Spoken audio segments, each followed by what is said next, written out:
आता आपल्या आवडत्या मालिकेचे संपूर्ण भाग मालिका प्रसारित झाल्यानंतर लगेचच पाहू शकता फक्त सन नेक्स्ट वर. भारतातील प्रेक्षकांसाठी मोफत सेवा. तेव्हा राजाने जवळच्या खांबाला लात मारून म्हटले, दाखव कुठे तुझा देव. मग तेव्हा त्या खांबातून नरसिंह प्रगटले. माणसाचं शरीर आणि सिंहाचं डोकं. अकराळ विक्राळ रूप धारण केलेले विष्णू नृसिंह अवतारात प्रकटले. त्यांनी हिरण्यकश्यपूला फरफटत दरवाजात आणलं आणि उंबरट्यात बसून हिरण्यकश्यपूला स्वतःच्या मांडीवर घेत आपल्या तीक्ष्ण नखांनी त्याचं पोट फाडलं आणि त्याचा वध केला. वध म्हणजे काय? वध म्हणजे मारून टाकलं.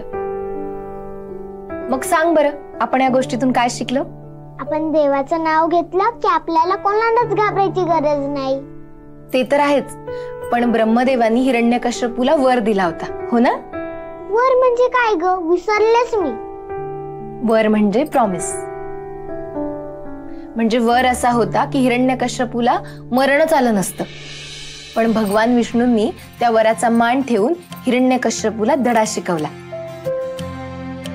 कारण त्याला कुणीही मारणार नाही असा वर साक्षात ब्रह्मदेवानी त्याला दिला होता. त्याचा कुठेही अनादर न होता त्याने हिरण्यकश्यपूला मारलं. म्हणजे दुष्ट माणूस मारलाही गेला आणि ब्रह्मदेवांचा मानही राखला.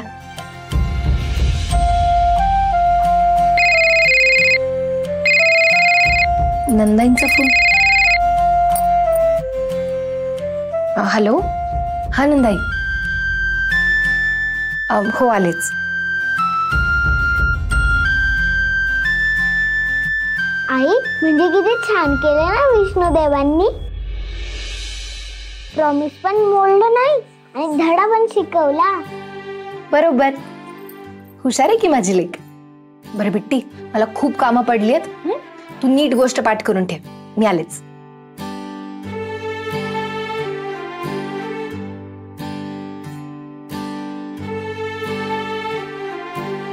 प्रॉमिस न मोडता देवबापांनी त्याचं काम केलं, मग मी पण करूच शकते की.